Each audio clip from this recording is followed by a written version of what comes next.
Hello everyone, I'm Robin Pearson and I'm here to show you the Byzantine treasures you can see at the Archaeological Museum in Istanbul. The museum is a must-see attraction for any Byzantine enthusiast and ideally should be visited at the end of your trip. Why? Because the museum houses decoration, sculpture and fascinating pieces from many of the Byzantine buildings that survive across the city. Hopefully, by the time you reach the museum, you will have visited many of them. Before we begin, it's worth saying that this video will show how the museum looked in 2018 and 19. The exact layout of items and exhibitions may have changed by the time of your visit. When you first enter the museum, you'll find yourself in this courtyard. On your right are some interesting pieces of Byzantine sculpture. The first is this elaborate piece from the Church of St. Polyeuctus. We'll talk more about it later, so for now just take a moment to admire the amazing craftsmanship. Next to it are these sarcophagi, and beyond them a familiar-looking column. This is one of the cypress tree patterned columns that once adorned the Forum of Theodosius. You may remember its cousins are still in place beside the main road. Back at the museum, sitting in front of the main building, are some of the most exciting items for Byzantinists to see. These porphyry sarcophagi are the tombs of early Byzantine emperors. When Constantine founded Constantinople, he established a mausoleum next to the Church of the Holy Apostles, which sadly no longer stands. When he died, he was interred there, as were many of his successors, in porphyry sarcophagi. Porphyry was put aside for imperial use, since its purple colour was only appropriate for royalty. We're told that the following emperors and one empress all enjoyed the honour of being buried in porphyry, before supplies ran low and future emperors had to make do with less glamorous marble. The tombs were looted by the Crusaders in 1204 AD, so sadly nothing of value remains inside the sarcophagi. But being so weighty, no one managed to cart them away. So they've remained in the city, and there are two more in the atrium of the Hagia Irene. We aren't sure who was in which sarcophagus, but it's pretty cool to get so close to artifacts associated with the people who turned Constantinople into an imperial capital. The museum is divided into three buildings.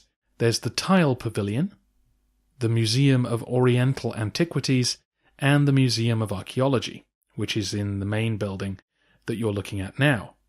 It's in here that we need to go. When I visited, there was plenty of Roman-era goodies on the ground floor, including these hugely impressive sarcophagi. If you make your way to the main staircase, you'll find the only specifically Byzantine items of interest in this part of the museum. These two lions used to sit either side of a gate at the Bucolion Palace. That's the imperial palace that sat against the sea walls in the southeast of the city. These lions are a vital find since so little of the Byzantine palace has survived. When you finished on this floor, head upstairs to the Istanbul Through the Ages exhibit. When I visited, you had to leave this building and enter through a different door. This exhibition runs the length of this floor and shows you interesting artifacts from before Roman times all the way through to the fall of Byzantium. There are lots of interesting things to see, including these carved gravestones and this recreation of a nymphaeum.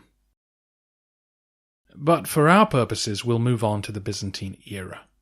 Each building that left significant remains gets its own bay, where pieces of sculpture and decoration are displayed. Let's take a quick tour around the buildings that we visited in this series. We'll start with the Hippodrome, the arena for chariot racing. This carved capital gives us a sense of how it would have been decorated, while this serpent head is one of the most precious items on display. You may remember that this broken column was once topped by 3 serpent heads. 2 have disappeared, but thankfully this one was found. It is over 2,000 years old.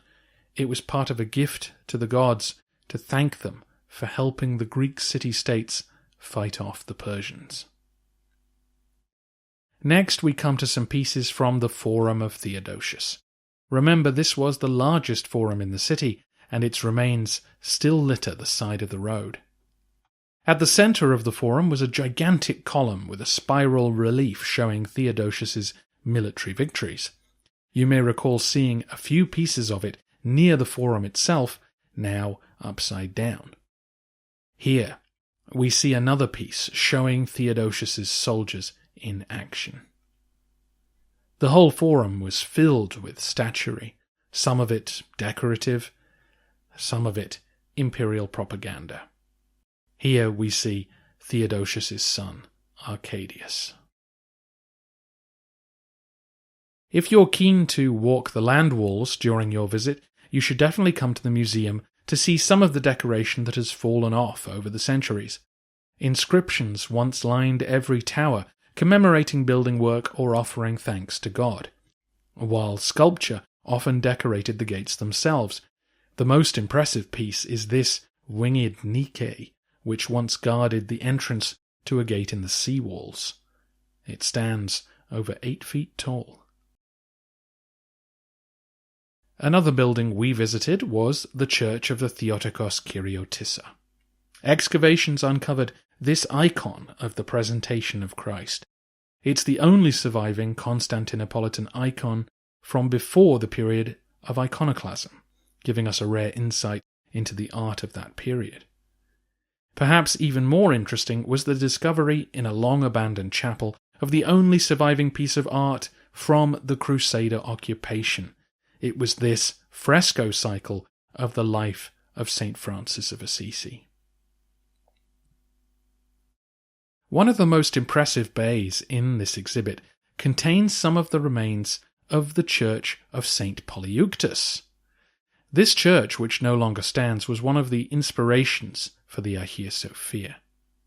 These pieces give us a taste of its elegance and the exquisite craftsmanship that made such a church possible. Look at the amazing detail that has survived, right down to the veins of individual leaves. As you now know, another of these arched pieces sits outside in the gardens. They once lined the entire length of the church, a 76-line epigram carved across them. At the time, these marble blocks would have been painted in bright colours or inlaid with coloured glass. This column preserves a few fragments of what that would have looked like. The museum is where we can get closest to these famous Byzantine buildings that no longer exist. In this bay, pieces from the Church of the Holy Apostles are gathered. This was the second most important church in the city and the location of the Imperial mausoleum. This beautifully carved sarcophagus shows 2 angels carrying Christ's monogram, while 2 apostles stand either side of the cross. The small size of the sarcophagus suggests it was made for the child of an emperor who died young. Behind it is this piece from one of the porphyry sarcophagi, far more elaborately decorated than those we saw in the garden. Supposedly, this came from Constantine I's tomb, but it's hard to be sure. Elsewhere you can see pieces from the Great Palace, or the Palace of Lachernae, as well as the baths of Zeuxippus, the Hebdomon, or the Mangana complex built by Constantine Monomachos.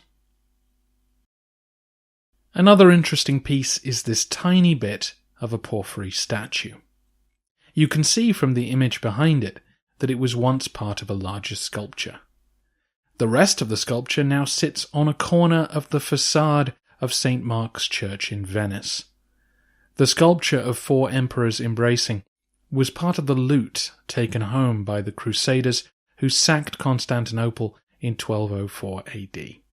Debate continues about which items were actually taken, so the discovery of this foot in Istanbul from one of those emperors proved that this sculpture was indeed stolen. Finally, this is one piece of the huge chain which once stretched across the Golden Horn. The Byzantines deployed it to keep enemy shipping out. That brings us to the end of the Byzantine era of this exhibit. There are, of course, other things worth seeing in this part of the museum, like this reconstruction of the facade of the Temple of Athena from the 6th century BC. Or this recreation of a family tomb from Roman Palmyra. When you need a break, though, head back outside and go to the cafe in the museum gardens. The museum has such a vast collection of items that they decided to place a host of statuary in the garden so that you can browse through their antique splendour with a drink. It's one of my favourite places to visit in Istanbul.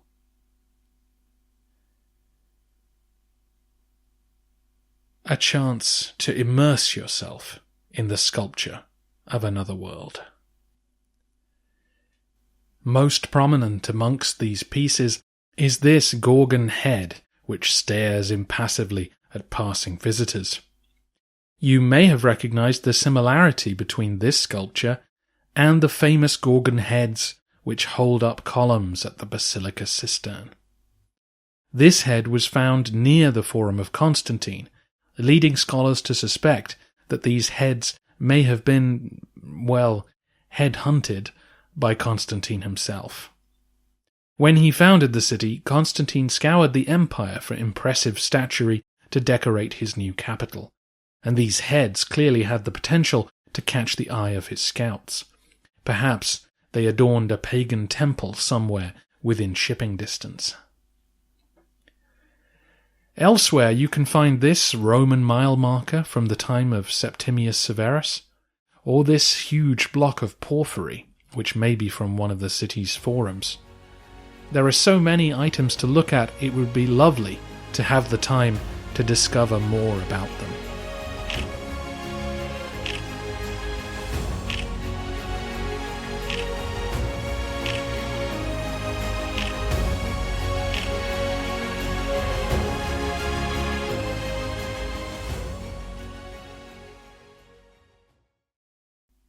The museum is overflowing with items from the Roman past.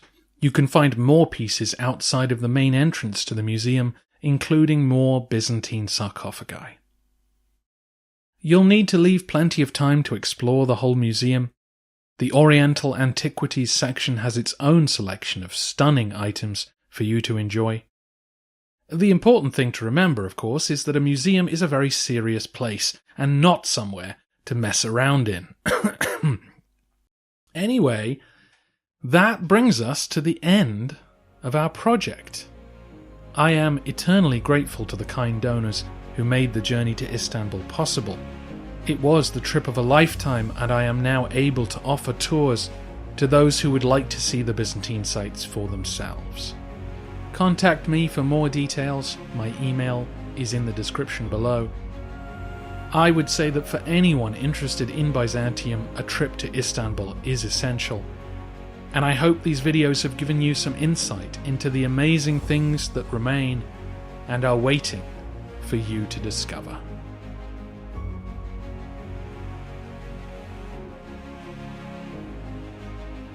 If you'd like to know more about the Byzantine buildings that can still be seen today, then please visit thebyzantinelegacy.com.